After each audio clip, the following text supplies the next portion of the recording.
let's get into one of the most underrated Black Sabbath albums, but it's also kind of a mixed bag album called Cross Purposes.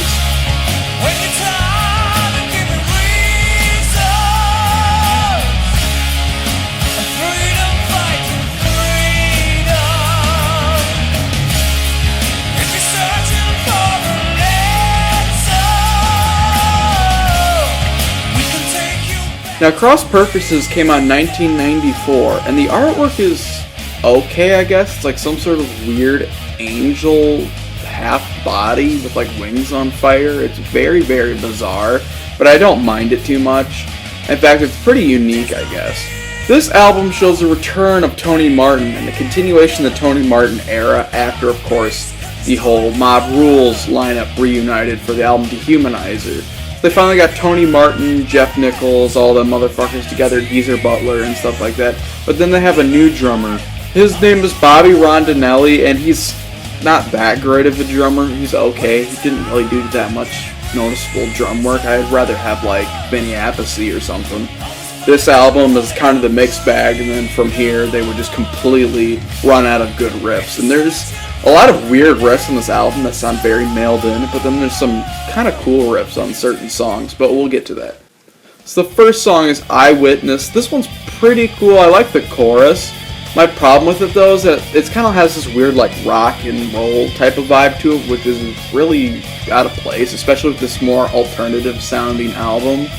But then the vocal melodies are really cool. I love Tony Martin's performance, and pretty much Tony Martin is the best part of this entire album. He never really delivers terrible vocal lines, but sometimes he'll deliver uninteresting vocal lines that the song is boring as all fuck. But Eyewitness is a good song nevertheless, and the guitar work and bass work's actually really cool.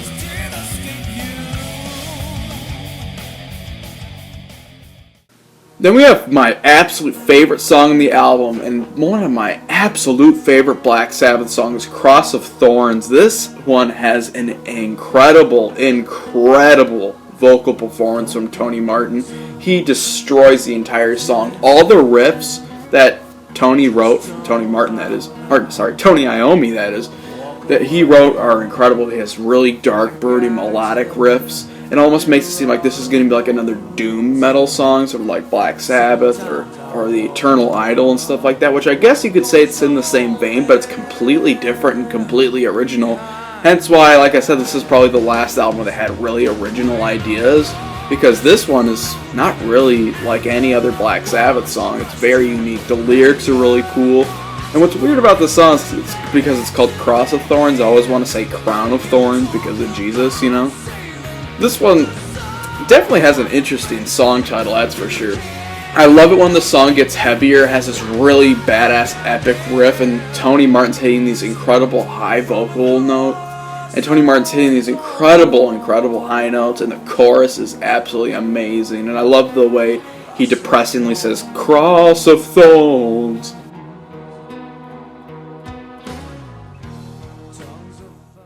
Then we have Psychophobia, which is a really weird song. This and the next song are totally 90s. This one sounds like a Pearl Jam song for the most part. It's very alternative. It's okay. It's very, very out of place for Black Sabbath. It has a kind of poppy chorus, but I just think of like Pearl Jam every time I hear this song. It's decent. And Tony Martin steals it. He can do anything, so.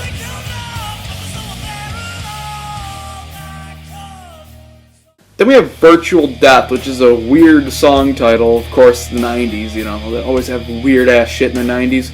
And this one, like I said, another very alternative-sounding song, but this time instead of sounding like Pearl Jam, this song sounds exactly like an Alice in Chains song. He even does a really good Lane Staley impersonation. It's pretty funny.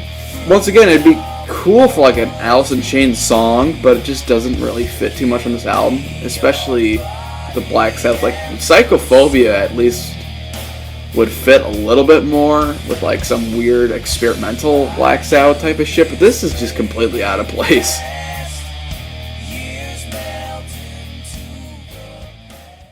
Now we have Immaculate Deception. This song is kind of weird. It has a really bizarre kind of mailed in riff. but then like they have cool melodies over top of it with Tony Martin singing.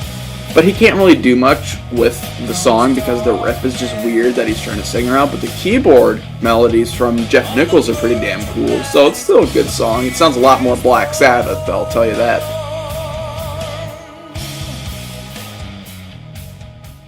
Then we have Dying for Love. This song is really cheesy power ballad. I mean, it's not completely terrible, but it's just really boring and not memorable at all. But yeah, it's really boring. Not a big fan of this one.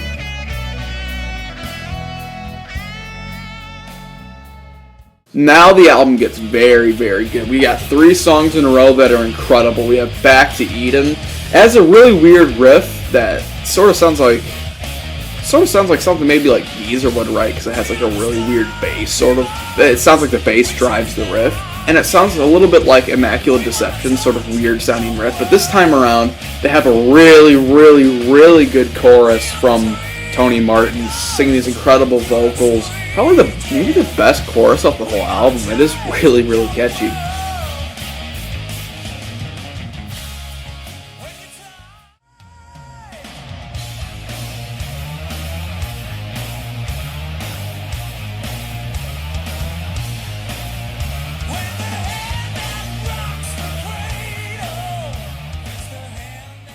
Then we have Cardinal Sin. This one is awesome. This song has so many theatrical shit going on. Jeff Nichols, you can tell, had a lot to do with this song. He delivers like a lot of really cool epic chanting and shit. This song's about a cardinal that like molests little boys and stuff. And originally they wanted to call the song Sin, Cardinal Sin, but the front part was cut off from the song, I guess, so they just went with Cardinal Sin. I think it's a cool song title regardless. The guitar riffs in there are absolutely incredible, and Tony Martin delivers these incredibly shrill and creepy vocal lines to go with this song. It's extremely theatrical and very, very good. Definitely this and like Cross of Thorns. This whole section of 3 songs, Back to Eden through Cardinal Sin, and then Cross of Thorns, are worth checking out this album alone. They're very good.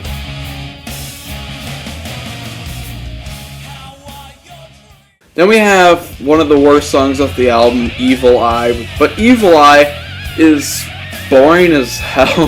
The riff is slow and forgettable. The singing's not that memorable.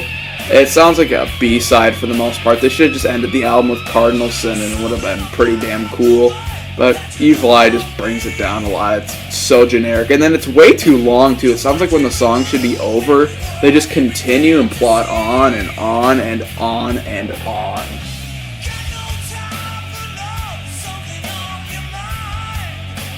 So, pretty cool album. It has some really nice songs on there and some interesting assimilation to the 90s, I guess you could say. But for the most part, I'd say this is like the last Black Sabbath album I'd recommend checking out. The next 3 are, in my opinion.